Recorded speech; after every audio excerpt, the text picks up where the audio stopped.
The following is the Impact Podcast with Pastor Alex Lappos. For the next 15 minutes, you will be challenged, provoked, and inspired like never before, as we discuss topics very few are willing to touch. And now here is Alex Lappos with Impact.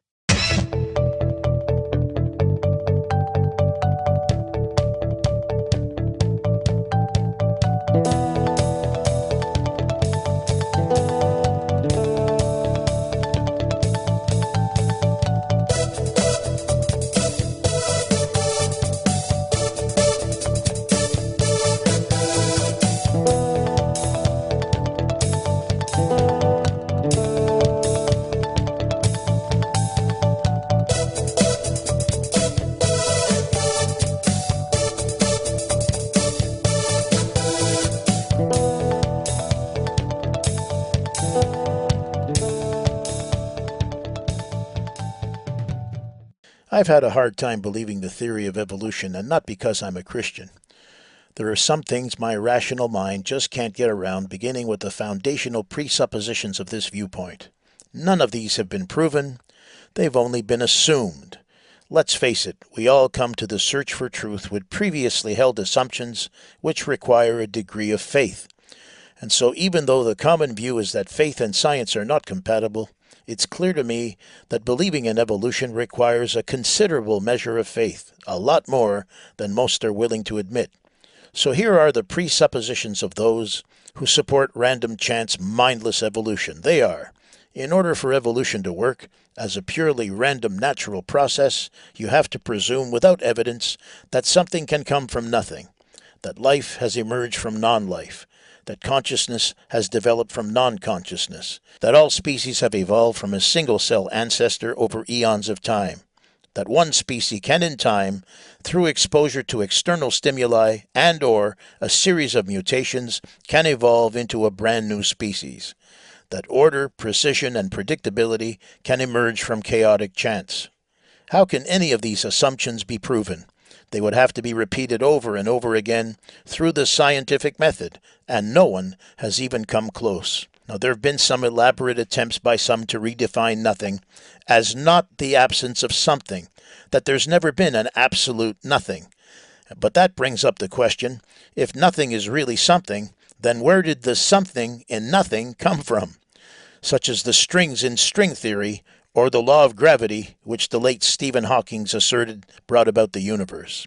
What about the assertion that life can emerge from non-life without outside interference by random chance? Experiments cited to support this claim can't escape the element of intelligent human intervention. In other words, take away the intervention of scientists, and you can't produce even a single necessary ingredient to produce life.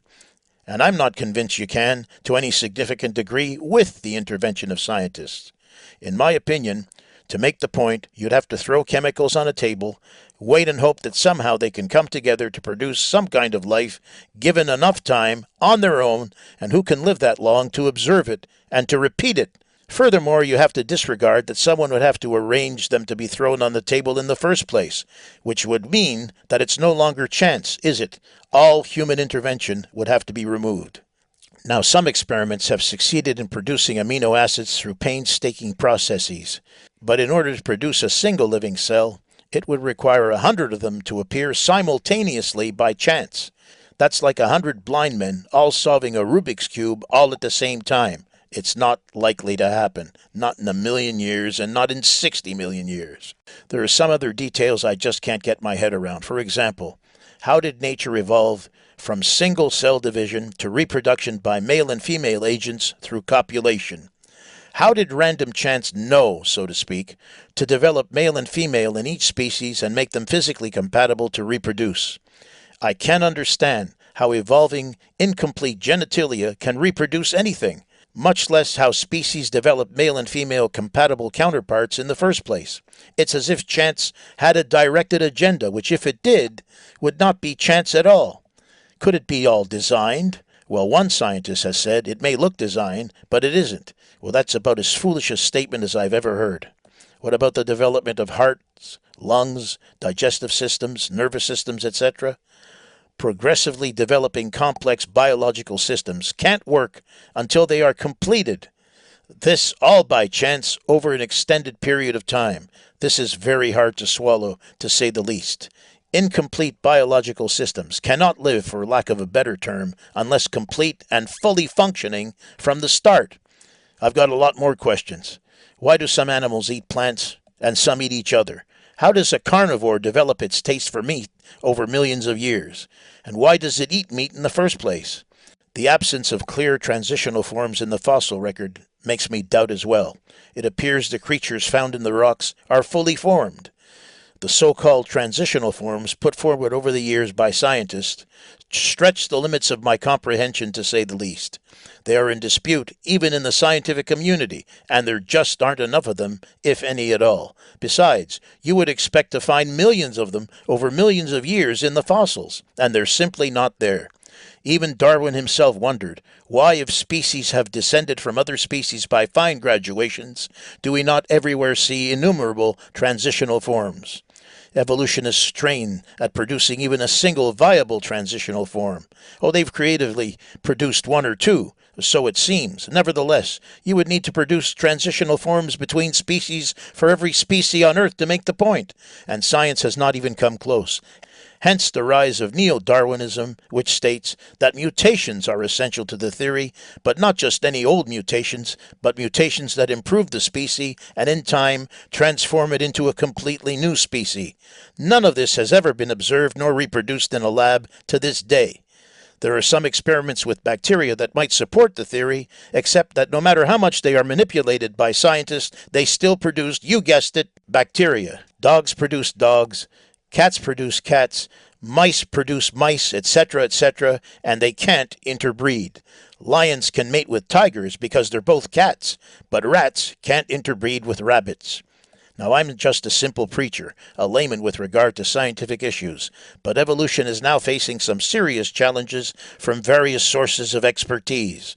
Some scientists have struggled with the theory as well, especially the Darwinian model of gradual change over really incredibly long periods of time. Is there a shred of evidence that one species can evolve into another that has not been manipulated by spin doctors? I've wondered about that. I've researched this at length, and I've discovered a huge debate as to what constitutes evidence.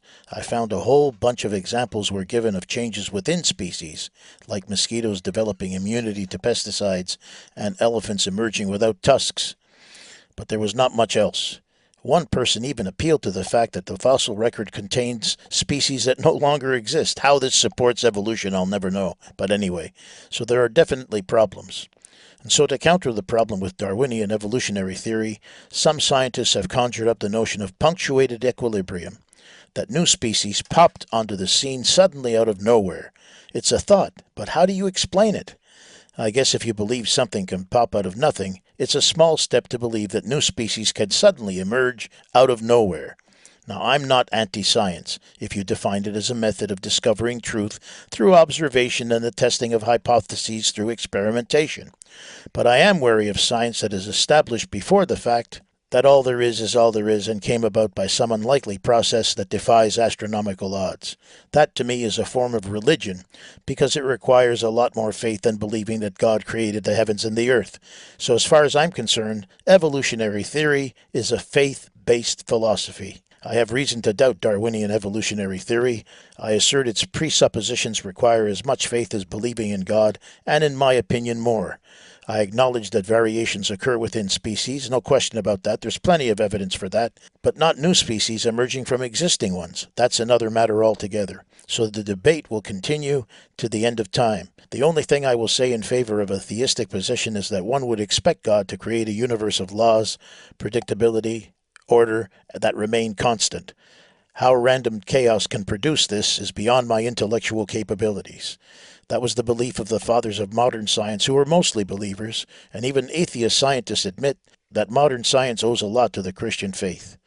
I can't help but consider that evolutionary theory was popularized in the 19th century by men who hated faith and were not scientists at all, but philosophers and lawyers. Now, I'm not an expert by any means, but there are a significant number of experts who question evolution that you may want to listen to on YouTube, who are Dr. James Tour, Dr. Steve Meyer, Dr. John Lennox, and Dr. David Berlinski. They'll give you details that I can't. Now, you may be tempted to call them idiots or quacks, but at least avail yourself of another viewpoint should you be a proponent of evolution. I've availed myself of classic evolution and found it wanting, and my questions will always persist. Finally, to point to a single example, a single problem that I have, evolution may be able to show a genetic similarity between chimps and humans, but it cannot explain intangibles like justice, art, love, integrity, morality, the search for truth, meaning, and even faith.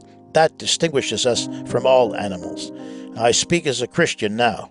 We have an explanation for everything, including the presence of evil in the hearts of men. Last but not least, even unbelievers acknowledge that the greatest example of these intangible attributes is the Lord Jesus Christ, who adhered to special creation and all things that most evolutionists deny, who claimed to be God in the flesh and stated that he came to establish truth. And since my position is that it takes faith to believe in evolution, let me now make my own statement of faith.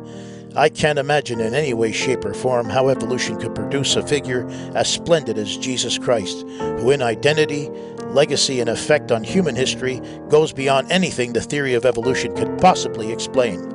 My assertion is not based on blind faith, but on the testimony of a witness. What Jesus has done in my own life and the lives of thousands I've contacted throughout my life can only be explained if he really existed, if he really was crucified for the sins of the world and rose from the dead, if he really lives by his Spirit in the hearts of those devoted to him.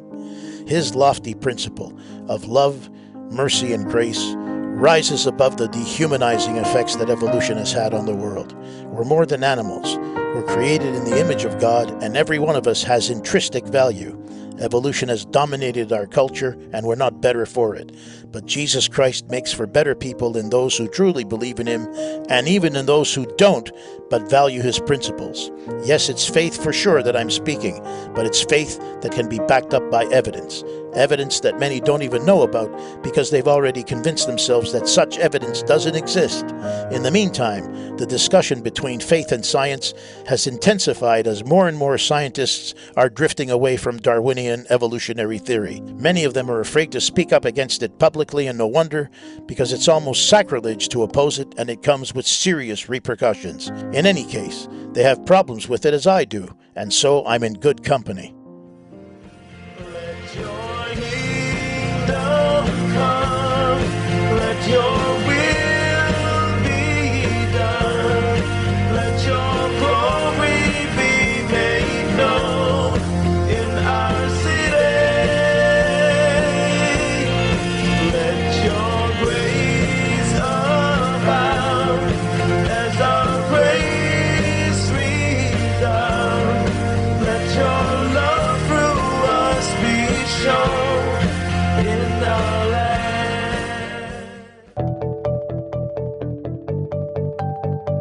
Well, that brings us to the end of another Impact podcast with Pastor Alex Lappos.